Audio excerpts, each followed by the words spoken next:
Are you tired of watching shows that only give you general social media theory and expect you to figure out how to apply it to your own industry? Join us for this week's episode of Social Chatter, the industry's longest running social media marketing news talk show. Not only will you learn the latest breaking news, but you'll also gain practical advice on how to apply it. Now here's your host, Christian Karasevich.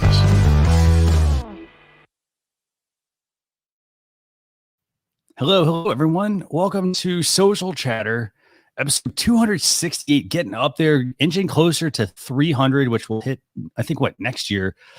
I am really excited, though, about today's show.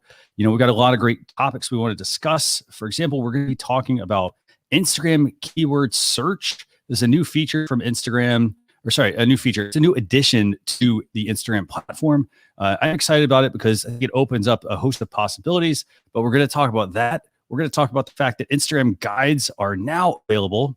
We're also going to touch on some changes to Instagram in terms of Instagram ads and a lot more, but we've got a special show actually this week. I'm joined by Phil Gerbershak. Phil co-hosted with me on Social Chat. It's great having you back, by the way, Phil. Hey, buddy. It's great to be here. Thanks for having me.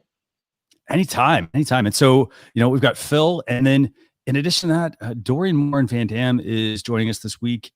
She is the community manager for Social Media Pro. She also runs More in Media, but it's great to have her back as well. Dorien, thanks for joining us.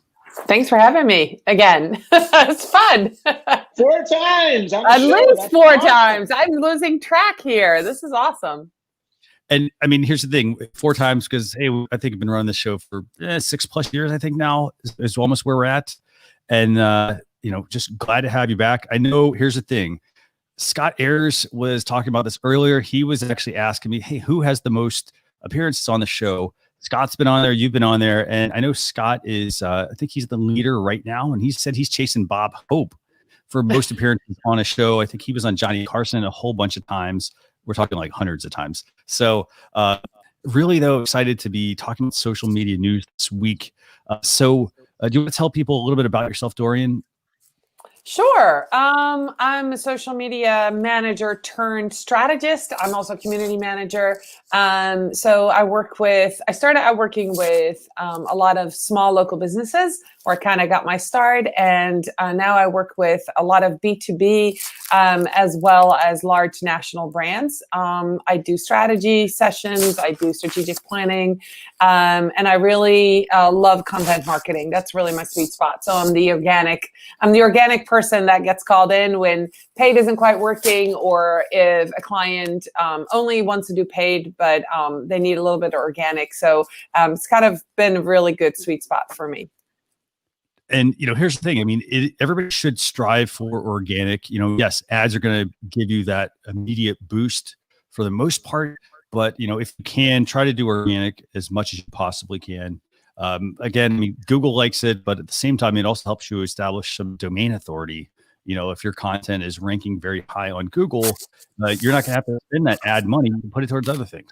So, well, and it also gives you the edge over many of your competitors. If everybody's just running ads, there is your chance to show that there's humans behind your brand, right? So if people click on an ad and they go to your Facebook page and there's nothing there but ads, there's no engagement, nobody's talking, you have no customer service, you're going to lose that client, that potential sale.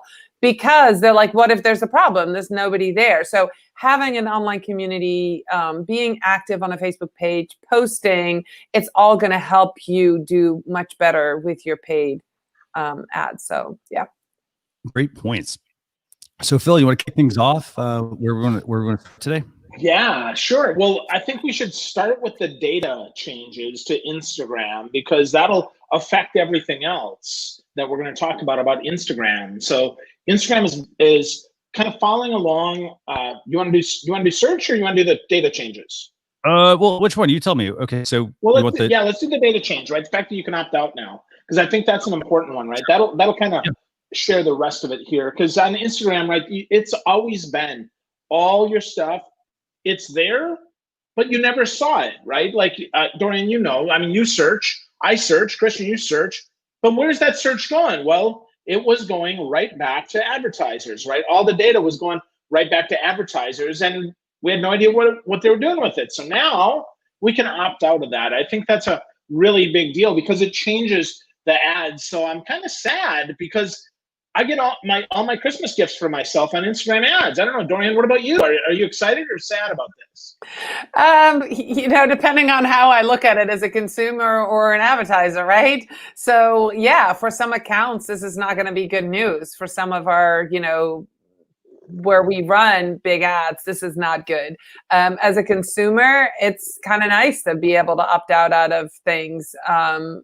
So I don't know. I mean, I think it's probably the right move for Instagram. Yeah, so that's interesting you say that. Christian, I'd love to hear from you on what you think about this, because I actually think it's bad news for consumers. But Christian, I'm going to let you go next. So, it's a bit of a trade-off. I like the fact that consumers can opt out, but at the same time, I mean, it also comes down to bringing you things faster. So, for example, I love the fact that I can, if I go look at something, for example, I kind of expect to get an ad. Now, at the same time, though, I think there also needs to be a little more education for people, because I think that's the big issue here. People don't know that they're necessarily being tracked. We're always on the cutting edge of social media marketing, just marketing overall. And like a lot of people, though, they're just out there shopping. So when they see that ad, they think it's creepy. Hey, I went to this site. They don't really understand why it's happening. So I like that they're doing this. I realize it's going to hurt a lot of people who rely on ads, but I think also at the same time, I mean, the consumer needs this. Yeah, I think so. I mean, I think the consumer should have some control. But to your point, Christian, I think it's really important, right? We have to educate people on what they're doing. I mean, this is a decrease in relevancy for the advertising that you're going to get. Because right now, holy crap, mine is dialed up. I got from Pottery Barn the last couple of days, get this, Pac-Man betting. Pac-Man betting. Now you think, well, what the heck, right? I feel like, no, I love the 80s, love Pac-Man. And I have recently got a new bed. So I'm absolutely in the market for this. This ad couldn't be more spot on for me. I changed that up. I got to tell you, I don't want flowery slip covers. And that's what's happening here. That's what they're doing by decreasing this and allowing us to opt out. Now, I'm not going to opt out. I'm glad that there is that opportunity, because I tell you what, I love to see the targeting. I love to see how it's dialed up. My question is, what becomes the default behavior? Is the default opted in or opted out, right? It's like a 401k. If you opt people in to a 401k, they contribute because it doesn't hurt. If you have people into the data, this could be much ado about nothing because nobody's going to change it.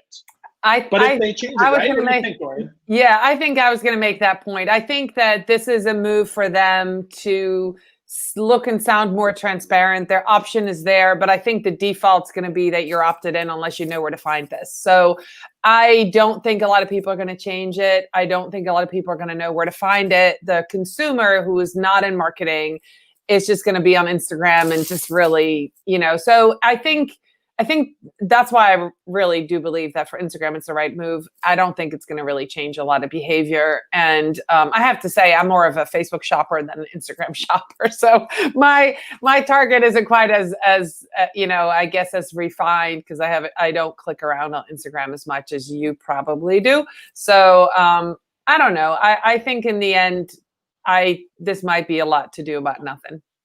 So here's the thing. I will say, so there is on the screen we had there, you had the ability to opt out of Instagram. You also have the ability to opt out of Facebook as well. So remember, Facebook is starting to converge a lot of these products. The other thing though, I want to go back to just real quick, and then we're going to move on, is that what Phil mentioned about the 401k. So for example, and I love the example actually that you gave. So for example, with a 401k, a lot of people were not investing in it because they didn't understand it. They didn't understand the 401k, and then what was happening? Well, people weren't saving enough, and all of this other stuff was coming up. And now what happens at most companies, they actually require they automatically opt you in to a 401k at, for example, like a minimum of, like 1% or something like that. So you're opted in because in a way it's helping you, and that's the same thing. I think opting in would make more sense here, specifically because of also the fact that, to Phil's point, if I'm looking for Pac-Man sheets, for example, from the 80s, that's something that, if that's exactly what I want, it finds it based on my habits. Otherwise, like think of Pottery Barn and all the SKUs and all the product that they're going to have, somebody's going to have to know exactly what they want to look for. Otherwise, you're going to go, I think, waste your time going through, you're going to go through floral sheets, and you're going to go through, maybe you want, 80s and they're selling 90s, for example, and even the 2000s. I can't believe we're saying the 2000s, but that's where I think that the targeting is really going to help. It's going to help reduce the choices that people have to sift through to get to exactly what they want. Yeah, here's hoping. Well, that's where this next change, I think, is a really big one too, to sift through, because most normal people that are not marketers don't know how to search on Instagram. They didn't realize that you had to search basically by location or by hashtag. Well, now they've got the ability to keyword search, which totally makes sense, right? It's so smart. I think this is a really big thing, especially, again, for consumers. And I think this now makes B2B much more relevant on Instagram, because if I'm looking for help on how to solve a problem, well, if you do a good job of creating video content, creating a carousel, or what we're going to talk about soon, a guide to actually doing this, I think this is a big deal, and this is great for Instagram. Dorien, what do you think? Oh, I absolutely agree. I think it's been, I think the regular consumer, like you say, doesn't know that you have to put in the exact keyword to get somewhere. So the example would be like, coffee mug. Some people might not call it a coffee mug. They might call it a teacup or whatever, but there's no related searches, right? You have to put in the exact thing to find it. So now with these keyword searches, then you'll get hopefully related content, and it'll be much better. It'll be more intuitive, I think, for people, and it will show more things. It's been hard from a marketer side to explain that to a brand. Like, we have to be super specific. We have to know what people search for, and especially in the bio. And that title on Instagram, that's the only thing that was searchable. And, we've done a lot of testing on some of these accounts, and being able to now put more keywords, especially in descriptions, and it's gonna really help. And then I think moving to guides, being able to put in phrases that people use as they speak versus as they type. It's definitely going to make a huge impact. Cool. Christian, what are you thinking, buddy? I like the fact that they're finally expanding this beyond hashtags and usernames. This is where, like, for example, you had people that would, we'll use the baking example. So somebody that wanted to come up, for baking, they had to go, if they wanted to be found, they had to either stuff it with hashtags that were relevant, or they had to use a username that may not necessarily fit with their brand, across the board, just so that they could be found on Instagram, and then you had other people, hijack usernames, for example, just to try to become relevant. For example, they try to put Instagram in their username. Like, I'm surprised they're even allowed to still have an account, so I'm glad that they're finally expanding this to content. Now, the other thing I think will happen eventually is that, well, for example, if I'm looking for a pie, I think you're going to have AI come into play here as well, and have it automatically be able to, like, Pinterest already kind of does this, but be able to then look at an image and say, well, hey, that's a pie in the picture, or that's a donut, and sift through the content faster. So it's going to come down to partly image composition, but also making sure your description is relevant. And I also think, they open up the door for people that wanted to add alt text on Instagram as well. I was just going to say, big one. Yep. That was primarily for people for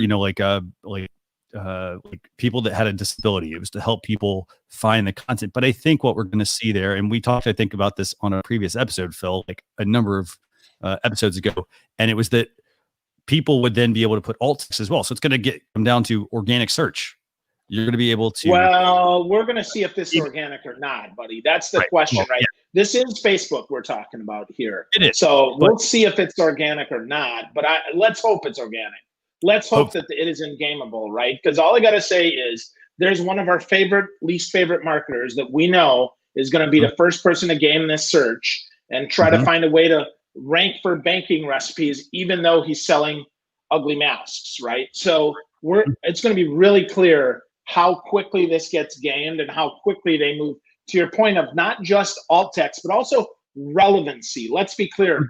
I want to vote that says Dorian's is right on, it's exactly right on baking recipes. And this one on this ugly mask is not relevant, thumbs down, right? So I think that's going to be key. And then not gaming that, right? Because I can tell you there's this one account that I followed because they looked really good. They had 2 million followers. They were putting on some good content. They've got 50 bot accounts that swarmed me immediately after I followed that account that look just like their username, that swarmed me, sent me direct messages, had all these crazy things for following them. And I see now, as I look through their followers, but you have to go way back because they got 2 million of them, how spammy it is. So it's really interesting. We're going to see how this plays out, how quickly it gets gamed. And hopefully, to your point, hopefully it's AI plus me, you, and Dorien that can actually vote this up or down and say, yep, it's relevant, or no, not so much. Well, and I think something that you just said with AI, you know, I'm very active on Pinterest. I have some clients that are doing some amazing things on there, and, you know, fresh pins is a big deal. You know, having original content. So I wonder if on Instagram, where a lot of people, you know, alter their images or take stock photos and alter them with filters and you know, they're just, if this will be a game changer for some of that. If you start putting really fresh content that you create, if that would get priority over things that have already been used or that are stock photos, you know, if that's going to be part of that equation of how it gets pushed up in the next little bit, I would be very interested to see that. Yeah. Well, I'm going to guess that guides end up being very important, right? Because you'll add, to your point, Dorien, of using it like Pinterest. I can imagine that you start putting some things together, not initially on the launch, but I think guides moves us into the point where you might post 8 pieces of something, almost like a story highlight, where you can now put it together, and now we can have a guide. So let's move to those Instagram guides, Christian, because I think that's a great jump point there for this. Definitely. And one quick point I want to make, by the way, about the keyword search Instagram's rolling out. It's only available right now in a handful of countries. So again, just don't expect it to be available in every country right now, obviously the primary countries. So, you know, in order to get that, make sure you upgrade your Instagram app. And again, I mean, they do roll things out just like Facebook. They roll things out systematically. So sometimes it'll hit every user at once. Sometimes it'll hit certain parts of the world. So if you don't get it yet, just keep trying, update your app, and I think you'll eventually get it. I have it. I just checked. Yeah, fantastic. Yeah. Okay, so Instagram guides. So I know we talked about this one on a previous episode of Social Chatter, and Instagram's finally rolling out guides. I mean, to everyone. Dorien, you want to kind of give a little bit about guides, like what they are? Yeah, I mean, I just actually read this article, as well as article by Jen Herman, who is that Instagram expert that we all love. And so she kind of explained how it's going to work and where it is. It's kind of, once you make a guide, it'll almost like a little newspaper thing that sits on your profile that you can click. And it's basically putting together several posts that you've done. It's an aggregation of posts. So almost say what Phil was just saying, like stories, and then you put them together and you highlight. It's kind of like that, where you take your feed posts that you post. So say you have a collection of coffee mugs that you sell. You know, you have 5 different versions, and for Christmas you want to create a gift guide.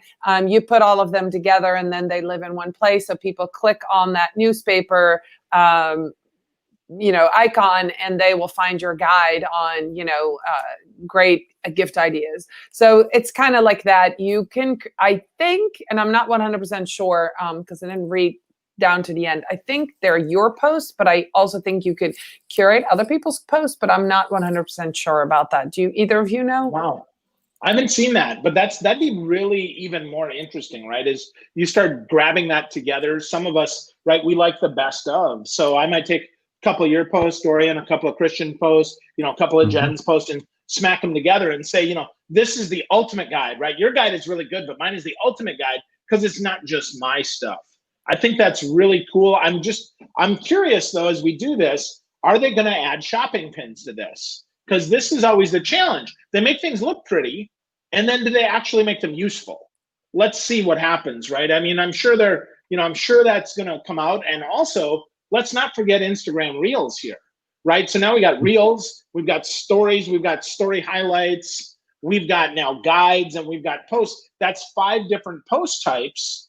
This is now turning into Facebook, right? I mean, that's the interesting thing. Yeah, I'm looking at Jen's explanation. I'm just reading this right now, but you can actually use user-generated content in your guide about your brand to showcase to others. And that's pretty cool. If you choose a type of guide, you can choose a places guide, a products guide, or a post guide. So if you pick places, the location must be in Instagram, and then you can select posts from those that are available. So this is really cool. As I'm reading this, Jen kind of gave a really good explanation. So say you are a restaurant and people post about you and leave feedback, you can select that as a guide and then have other people's feedback or user-generated content in that guide and do up to 5 posts. You can make a cover for it. It's pretty cool. I'm going to go play with that. This is really, really neat. And with guides, you're also going to have the ability to, like, if you do the product guide, you can be featured in Instagram shops. So that should be very useful as well. Again, helping you drive some more sales, hopefully. But again, it's also like going back to the keyword search feature. It's about putting the right information in those guides. For example, I love Phil's example of taking various guides that people have done and curating like the best of. I love that, actually. I think that makes a lot of sense. Instead of having to try to create everything yourself. But yeah, that's the Instagram guides feature. Remember, this was previously out. So this was back in, I think, May of this year. I talked about it on an episode. And at the time, it was primarily focused on like well-being. And not a lot of people had the guides feature, but now it's good to see that it is expanding to much more. We kind of knew it was going to expand to other things. So yeah, they test a lot of stuff, right? This is a potentially really big deal for those that are regular content posters, right? I think this is a great way to spotlight them and those who interact within their community, not just of themselves, but perhaps we get 10 people together that have interesting stuff. We all share a guide. That would be very interesting to see how that goes. If you would combine maybe a reels with a still with some shopping. I mean, there's really some opportunity here to go a little bit deeper than there was, maybe even with an IGTV, right? If I really want to go deeper, I could totally see this working great for sponsored content as well, because now we have that opportunity to kind of freeze frame. Boop. Oh, cool. I really like Dorien's glasses. I'm going to buy those. Let's pop the screen right here. And now we've got a reels of her doing which could be, really interesting to make this something that actually catches people's attention without being overwhelming. Yep. Fantastic. So I'm just making a couple audio adjustments here behind the scenes. They said my audio is a little off, I guess. But so if you're watching and you have any audio issues, just to let us know what you're hearing. For example, Jen was saying, hey, there's something wrong with the audio. Just kind of elaborate if you can. So Phil, where do we want to go next? Yeah. So, well, let's move over to Twitter, right? Let's talk about their fleets, which are really very interesting, especially if we move from there into these disappearing messages that Facebook's having. We're doing all we can to be Snapchat 2008 here on these crazy things. So, Dorien, I love that you're shaking your head. What do you think about these fleets? Come on, guys. I don't know. I just think it's silly. If you're going to put something on there on Twitter, on a place, the only people that I would think would use this is like political people. You just want something to put out there, have an opinion, but then retract it. I don't know. To me, it doesn't make any sense. If you're going to say something, own it. Come on. Why does it have to disappear on a public? I don't know. I would not use that. I was like, if I'm going to say something, I'm going to stand behind it, and it doesn't need to disappear. I don't know. What do you guys think? I'm just laughing. I'm just like, really? 2008, Yeah. I mean, the one good thing is it'll get rid of all the people saying, hey, my account was hacked, because now it'll just disappear. But yeah, this is such bogus, right? I think anytime you make things disappear, you're doing this, frankly, you're doing this for the person that likes to shitpost, right? But doesn't really want to be held responsible for it. So I think it's really interesting. What this could do, though, just like when Facebook launched secret mode in Messenger, what this could do is this could bring Twitter back, force a messaging platform, especially for those private accounts where these teams, they think everything that they do is private. Now, I can't wait. So what do we think? What's the over under on before the first of the year, fleets getting hacked and somebody doing a data dump of all the fleets out there that everybody thought were private? What do you think, huh?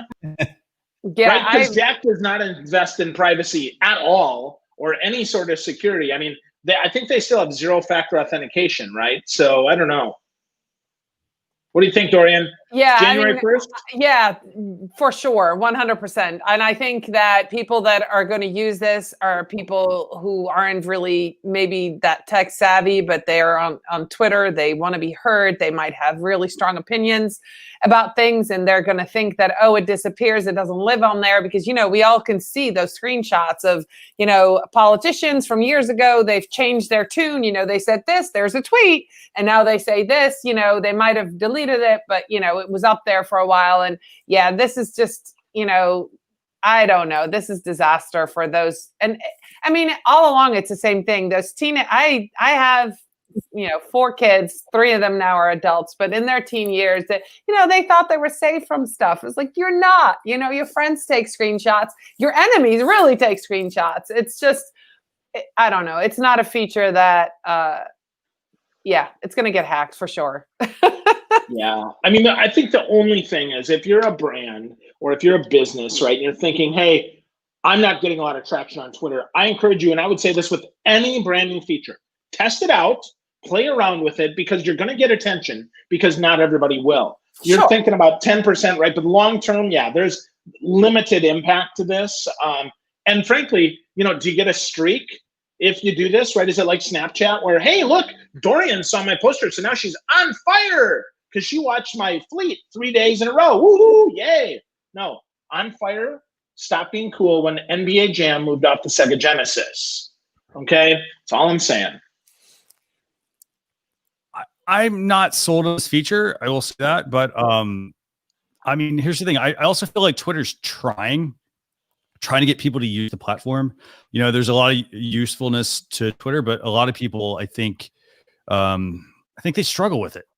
So, maybe this is a good beginner. I'd almost like to see this as be like a, like, for example, if you get like a Segway has, before you can actually unlock certain speeds on the device, they only let you go certain speeds to begin with. Like, you have to go through a training. I would almost say Twitter fleets might be a good piece Twitter to have. Twitter training wheels. Yeah. That's a great analogy. I kind of like that.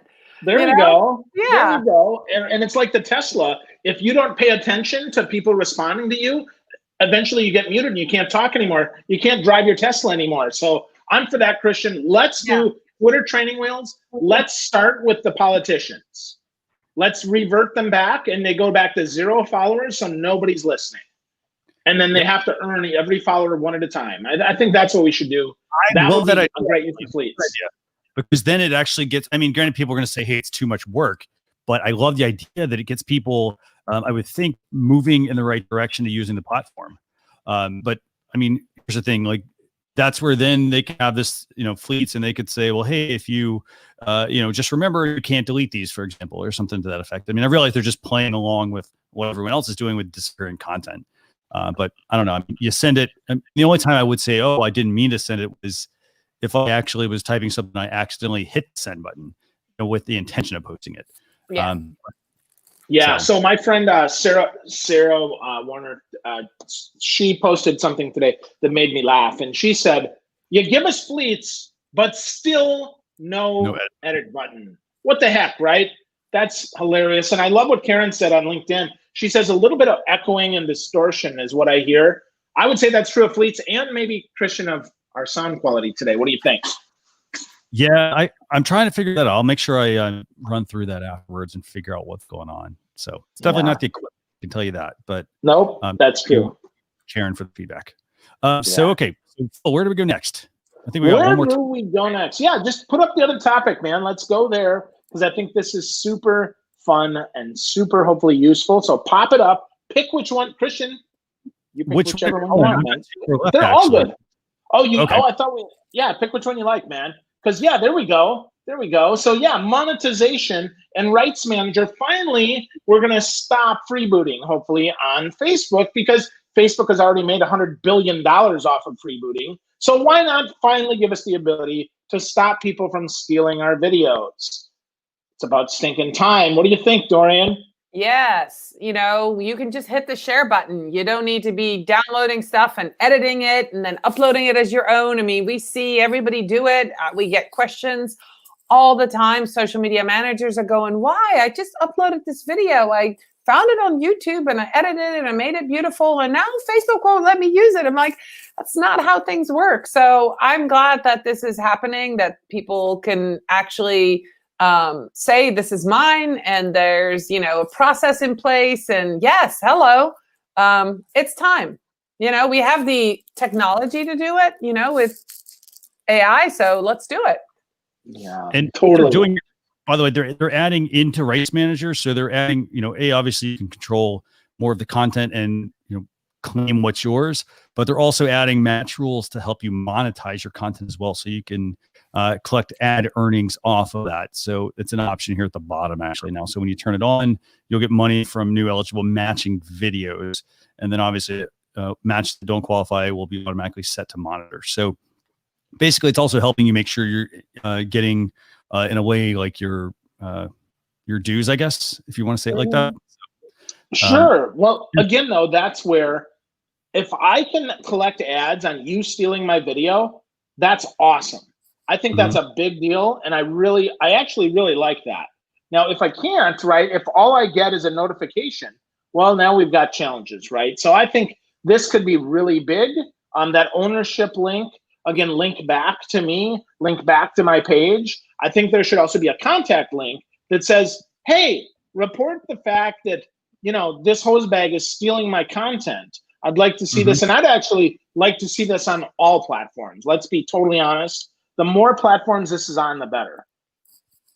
Definitely. Anything else you want to add about Facebook Rights Manager and the ability to now better monetize some of your content? Nothing for me. No. Okay. I mean, I think it's a good move. One last topic real quick, and then we got a couple of questions for Dorien here.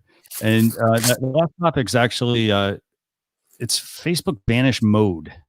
Now, I'm going to go and play this video real quick here, but basically, I mean, you kind of get the idea. Facebook's running a, let's see, how can I put this? They're basically running a tool that lets messages disappear. Yeah, so they're doing Twitter fleets, except they're having this. It's so interesting because they've had secret mode.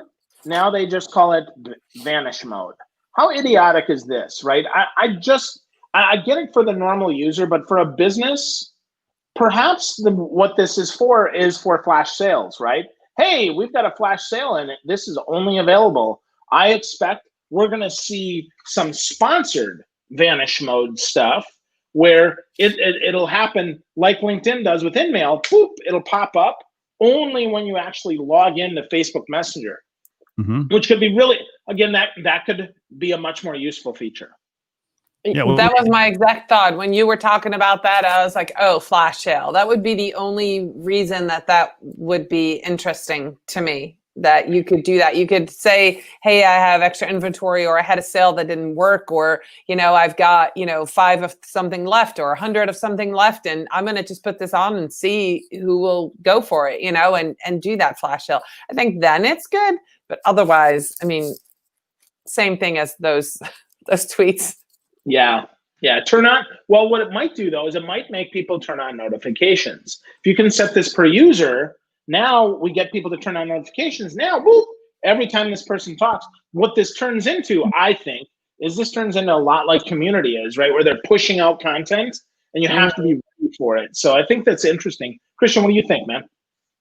The one thing I will take away from this is I love the example you all both gave, and it's the fact that this could be great for flash sales, and the fact that this is rolling out to Facebook, but also Instagram as well. It's coming soon to Instagram. Now, I get they're trying to get the users to actually use this feature to send memes and animated GIFs and stickers and reactions, all that sort of stuff.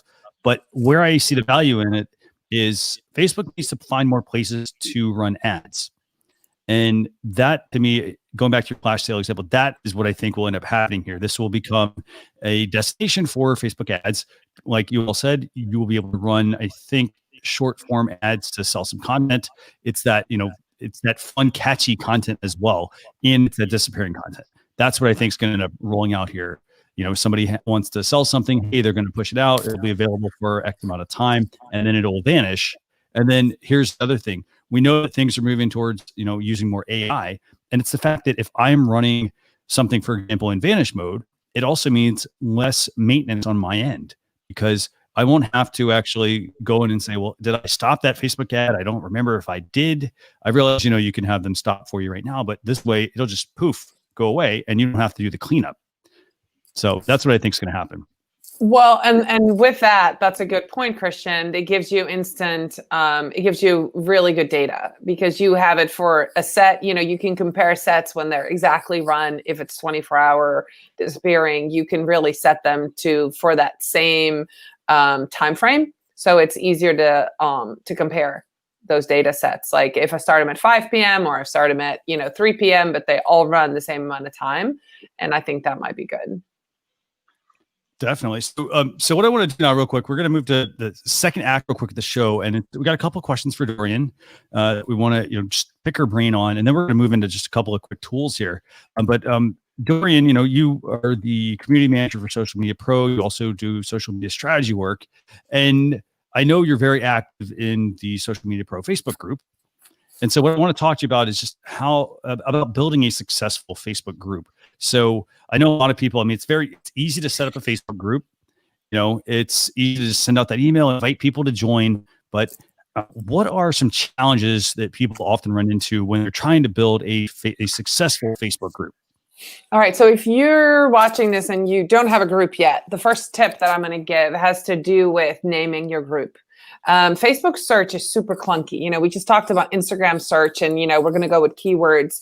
Facebook search is very literal. It's a little bit better than Instagram used to be, but it's very clunky. So say you have a business name, butterfly store, but you're really selling, tourist, what do you call it? Souvenirs. Your group should be the name of what you're selling, not what your name is, because people are not going to search for your name. You won't come up. So you have to, for your group name, you have to really be literal about what this group is about. People are going to go. And so, for example, the success of our Social Media Pro group is not, we're called Social Media Pro, we're called Social Media Managers. So people type in social media managers, and we pop up. But this group has been in existence for 10 years. We're indexed by Google. People come to us all the time because of the name. So the first tip has to do with the name. Name your group of what you are and what you offer, not by association of your page name. Just tip one. Second tip is that if you're starting a group or if you want to restart a group, that you have to have a strategy of getting new members in, right? Getting new members in, influx of new members all at the same time. They're enthusiastic, they're excited. So put together a strategy that comes up with 4, 5, 6, 7, however many different ways, and implement them at the same time. Because it's the momentum that's really going to make a difference. So you could say, we're going to have an email campaign. We're going to have a contest with the current members. We're going to have a week-long challenge in the group. We're going to put guest experts in there. We're going to run a webinar. We're going to do ads, like all of them. But put the strategy together and really launch that simultaneously. So you really get that momentum. And what that does is it'll signal to Facebook to show that group to more people. It gets people talking in the group. It ups your engagement, which gets more people in there. So having that strategy is really important. And the third thing is think about what you offer your members, right? So you also have to have a content strategy. Our group, Social Media Managers, at this point, we do very little content because they're in there all day long asking questions. We get over 100 questions a day that come in.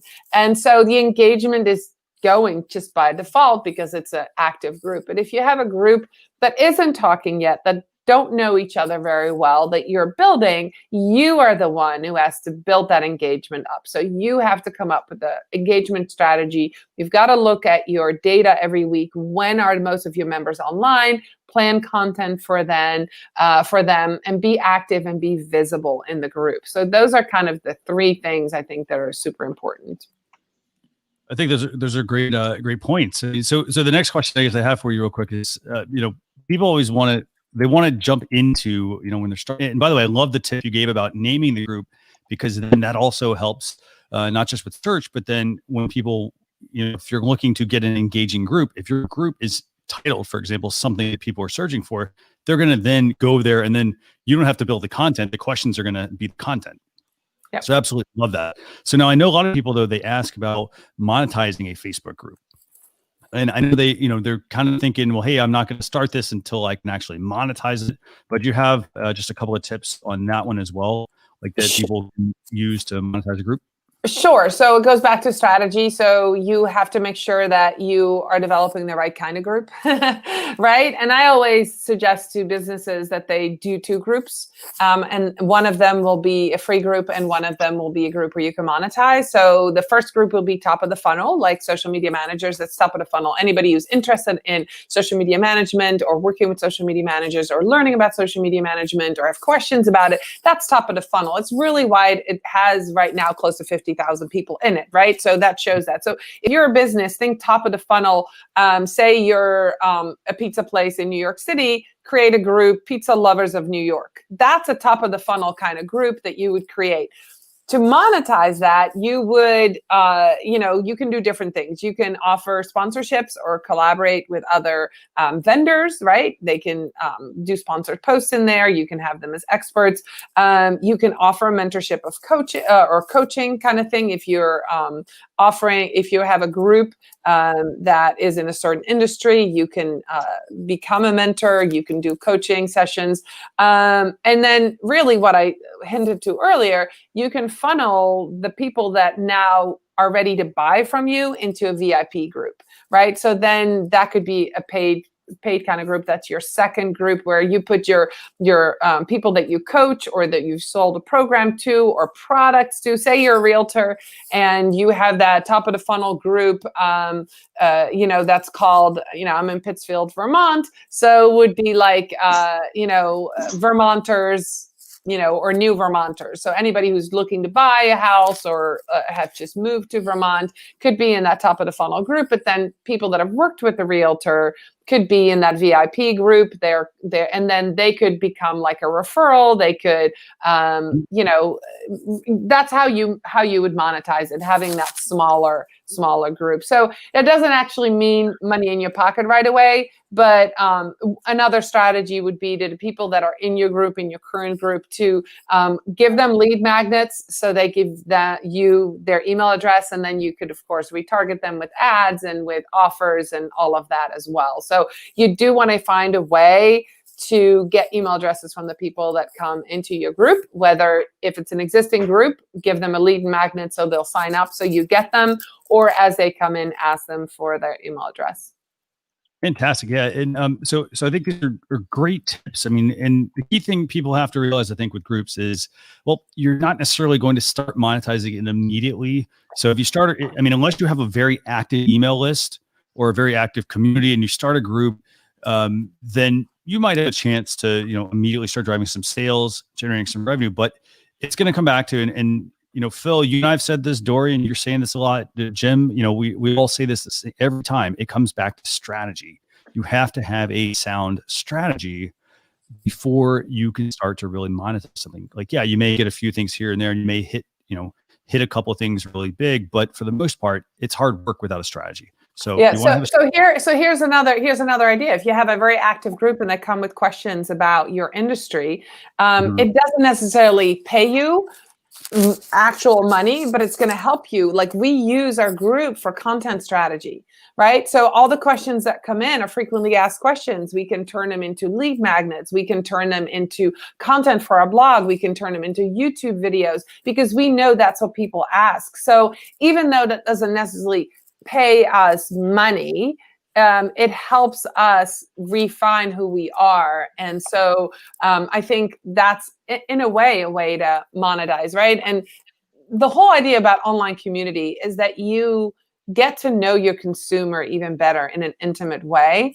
So then you can offer better products that sell better. You can adjust your marketing message to reach them better. So that eventually will turn into money too, right? So you can't always measure the things that you get out of that group, but putting effort and time and a human body in the group, it can be hugely beneficial to a business, to a brand, to get that one-on-one interaction with the people that love your product or your services. Fantastic. So anything else you want to add about groups, Phil, before we move to tool time? No, well, I just had one thing, and that is groups have to be active in order to be useful. You have to put some time into them. They're not just magically useful. Just getting people in the group is just the start. You have to do something to cultivate them, to add value to them. Dorien, I know you did that incredibly well. So in addition to a strategy, you also then have to actually do something. This isn't magic. There's no silver bullet here, folks. So if you're hearing this and you're like, wow, that sounds like a lot of work. It is. When you told me you have 50,000 members, I know how much effort it takes to manage a group, and 50,000 is a lot of people. I mean, you will spend your time, forget about blogging, you will spend all your time in the group just answering questions or approving members, because you do want to also make sure you vet your members and don't just allow everyone in the group, because, well, you want to make sure they're the right people, because it's the whole thing, like letting the hen in the hen house, or letting you want to make sure that you get the right people in the group, not people that are going to disrupt the group, for example, because, hey, it's going to make your work harder. And It's also going to experience, potentially worse for people, if you let the wrong types of characters in.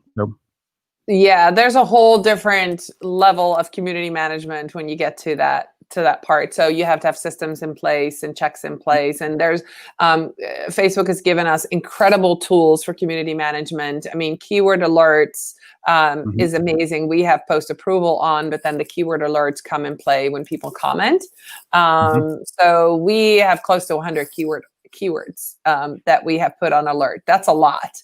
But when I see more than 3 or 4 pop up in a matter of 5 minutes, I know there's a hot topic and I better go be part of it. So that is really helping me to be on top of, there's one here and there, it's usually not a big deal. But when I go to my phone and there's 10 keyword alerts in 5 minutes, I got to be there. So that's really, they have some really great tools and they just came out, Facebook just came out with, I forget the name of it, but it's basically question, and it gives you a little red question mark in groups. It's a brand new feature. And so when people ask a question, it kind of shows you like those, how they used to do on the page where they go underneath it. What do you call it? Threaded comment? Yeah.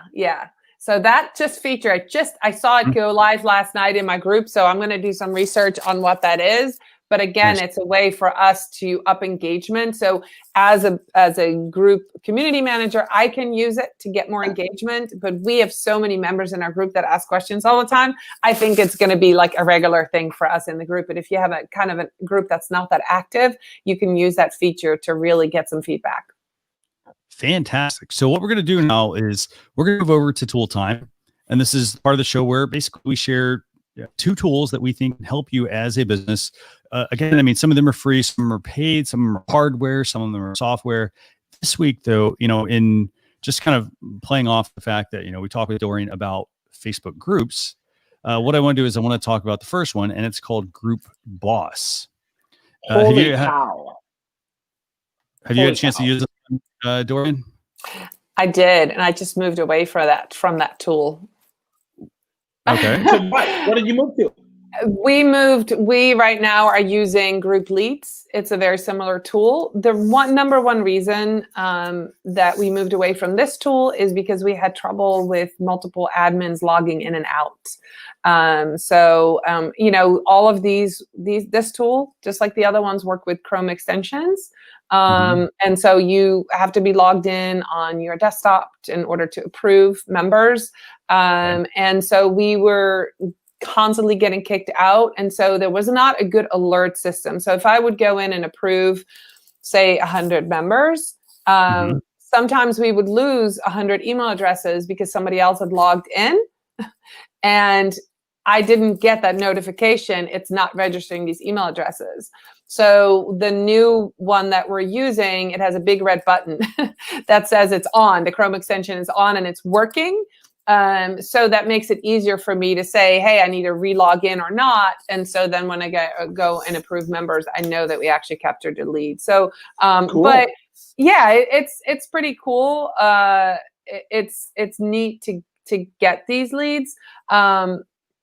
We were hesitant about using them initially because we weren't sure, how this goes with Facebook terms of service, but it seems like everybody in the industry at this point that has big groups is using them. And we haven't really gotten, any backlash or anything on personal profiles or anything going on. We're not like we're being penalized. So it's kind of neat to be able to capture that. But of course, we've only been using a tool like this for last year, and this group is 10 years old. So it doesn't help you if you have a group with a lot of people in it and you didn't capture the email addresses. So that's when some of the other strategy comes in. But for the new leads, this is good. Definitely. And, the other thing I think I liked about this was just the fact that, it helps you capture those emails. Cause you ask a question, for example, when somebody's joining a group, sometimes people skip those questions. And for those of you who don't know, they don't always register. So, they can skip, even though it says it's a required question. So this actually helps you get that person's email address, you get their profile information, for example, and also just learn a little bit more about them, and obviously get into a tool that helps you stay organized. Was there any particular features of this that stood out to you, Dorien? Well, one of the cool things is that it captures all the answers of all of the questions. So, for example, it goes into a Google Doc. And so one of the questions we have is, how did you hear about us? And so for our group, what's happening is that we have several people that love our group. And so they talk about our group on a YouTube video, or we're mentioned in an Inc. magazine article, or so we're finding content where we're mentioned because people are coming to the group and answering that question. So we have a really good, solid place where we can say, this is how our leads come in. So that's one way. And another one is, we've changed up some of the questions, but what is your level of social media experience? And so we can kind of gauge on at what level people come in. So we can really create content around that for the group members. So it's really, and you can change these questions, of course, at any time. But it's really helpful for us to get data on how people find us, why they come to us, what they want to learn. And it goes into a Google Doc that's searchable. So that's super, super helpful. Fantastic. Phil, anything you want to add about this tool before I move on to the next one? So again, right, I would encourage folks to really consider letting people know that you're going to be messaging them, right? Make it very clear. Pin something to the top of your group and say, hey, we're going to send you an email. We want to understand more about you, not just opt you in and spam the crap out of them. So just, full disclosure is always better than no disclosure. So, let people know if you can. Yeah. The other thing I would also add about this tool is if you are building, obviously you should set up an email list, but if you're feeling confined by the limit of questions that you can ask users joining a Facebook group, for example, if it's like 3 questions, for example, and then you obviously get their email address, consider setting up an autoresponder email series so that you can walk your users through things. So it's not just, hey, give me the standard information. Let's take that a step further. Let's get the email address. Let's get them in an autoresponder series, and let's walk them through a series of, if they're, for example, how do they learn about the company? Meet the team, for example. What are some of the social media platforms? But these are all emails that you can automatically send out, and people start at different stages of the funnel to drive them closer to that, sale, for example. So, for example, to Dorien's point, if they have a free group and a paid group, this is also where you could include an email that says, hey, we have the free group, and the free group is open to X, Y, and Z people. The paid one is ideal if you're this type of person. There's a cost associated with it. So you could be telling people about this information once you get them on the email. And obviously, as Phil said, make sure you disclose that you're going to put them on that email list. But love this. And as far as pricing, it's $100. It goes up to $299 for a lifetime deal. I typically lean towards the lifetime one, even though you don't know if the company is going to be around for 10 years, for example. But $299, they're also doing, it looks like a 25% off special right now with GB Dash special 25%. So if you put that in there, I think that drops it to $225 and $75. So worth checking out. Yeah. Okay. Now the second and final tool actually for this week's show is this is a Twitter tool, and it's called Hash Flags. Let me go and actually bring that one up for everyone as well. So while I'm doing that, sorry about that. I actually had the tab open and I closed it. But it's called Hash Flags. Have you all happened to use this tool yet? No.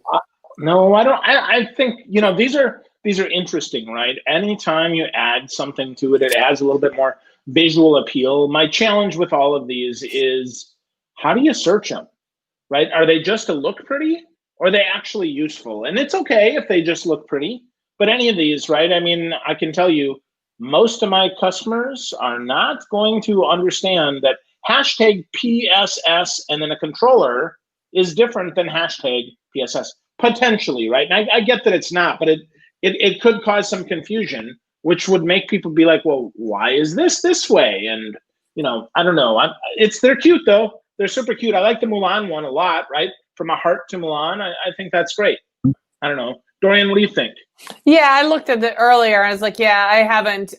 One of the clients I have, we have products, so we do use hashtags, product names, and then you can. I know that when you add an emoji to a hashtag, it changes into a different hashtag, so it gives us an ability to do that. I don't know. I don't think necessarily people. I don't know if people would be searching for them. I know people are using them. Like, does that make any sense? Because I see, like, for example, say the hashtag is coffee mug. It might be, 750,000 people that do that. But then if you do coffee mug with the coffee mug hashtag, maybe only 100,000 people have used it. So it's a way to, I guess, include a second one, similar one. I don't know. The ones that are moving, certainly draw your attention. So yeah, I don't know. I think it's a cool tool. I think if you're a very visual person, this could jump out at you and you'd be like, oh, this is neat. Is it easy to add them to a post, or how does it actually work? So they're temporary. So you have to. So this is what hash flags basically are. They're a place for you to go and search for current hashtags or previous ones, for example, that were made. Like I said, they're temporary. So, for example, we've got the PS5 one here. This is the PlayStation 5 that came out. There's for the Xbox. I don't even know what the Xbox model, the Xbox Series model one. There's a static one there. There's also, though, the ones for Apple. So, for example, Apple ran a couple of big events this week. So that's another one they rolled out. Mulan, probably for the Mulan, I guess the 4K disc release maybe, or you've got another Star Wars one here. I forgot the name of this one, but yeah. So they're very, very unique for events. I guess the key thing here is that, well, if you're trying to up your Twitter game and you want something a little more exciting, you may want to go with trying to make a hash flag. Now, as far as I don't really know how to make them, honestly, but I'm sure there's who's probably a master at that is probably Troy Sandage, right? You should find Troy and ask him, because I bet he would be the guy that could do that for us. Yeah, here's the thing: they're probably very similar to making an emoji, for example, getting your emojis included. That they work the same exact way. So yeah, probably. But yeah, so that's the second tool, and again, that's just a directory place. So I'll give you an example. If here's how I would use that. If I wanted to get some ideas of what bigger brands are doing, that's what I would use the tool for. If I'm like, hey, I need to come up with a hashtag strategy. What are people using? I wouldn't get too concerned with, well, how do I make one of these? I would look at it and say, hey, what did PlayStation do, for example, for the PlayStation 5? Hey, it's everywhere. And get an idea of what kind of hashtags they're using so that you might be able to implement that as well into a campaign you're running. Cool. That's going to do it, by the way, for Social Chatter episode 268.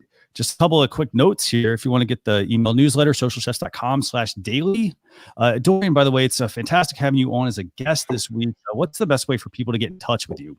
I love LinkedIn and a pretty unique name. So during Morin-van on LinkedIn, that's a great way. Message me or follow me or connect with me. I love that. And then I'm on Facebook all day long. So, same thing. Name, that is not that hard. You find those orange glasses and you got me. So yeah, those are the two best places. My business is Morin Media, so it's easy to find. So and I've got to run. I've got a meeting, but I loved being here. I always love talking tech. I'm excited about the guides, Instagram guides that I got to kind of look at that a little bit today, and always good to be here. You guys are so up to date on all newest stuff, so always happy to come on. Awesome. Thank you, Dorien. You're the bomb. Thanks a lot for joining us, Dorien. We'll see you all. We'll see you on a future episode. Hopefully, what, 5th or 6th? I got to look up how many you've been on. So I know I'm going to do the same thing. I'm going to go check. Fantastic. Dorien, thanks a lot for joining us. And just a couple of quick notes to everyone. Feel free to jump out whenever you need to. But we'll have the blog post recap going out this weekend, along with the Alexa flash briefing. And obviously, make sure you go and connect with Phil Gerbyshak at Phil Gerb. I think you're Phil Gerb on every channel. Is that right, Phil? I am. Yep. I'm Phil Gerb on every channel. Or check out my new business, processandresults.com. Check it out and see if we can help you. Awesome. And just a couple note about next week's show. So it's going to be, it's actually on Thanksgiving next week. I think do I have the date right, actually? Sorry. I think it's Thursday. 26th, 23rd. I think, what is it?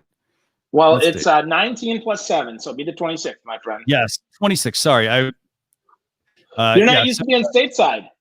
No, I'm not actually. So, but the plan is, so next week we may have a pre-recorded show, and we may put that up on youtube.com/socialchefs or facebook.com/socialchefs. But make sure to get a blog post recap out as well. But thanks a lot for joining us. We will see you all next week. Bye, everyone. Awesome. See ya.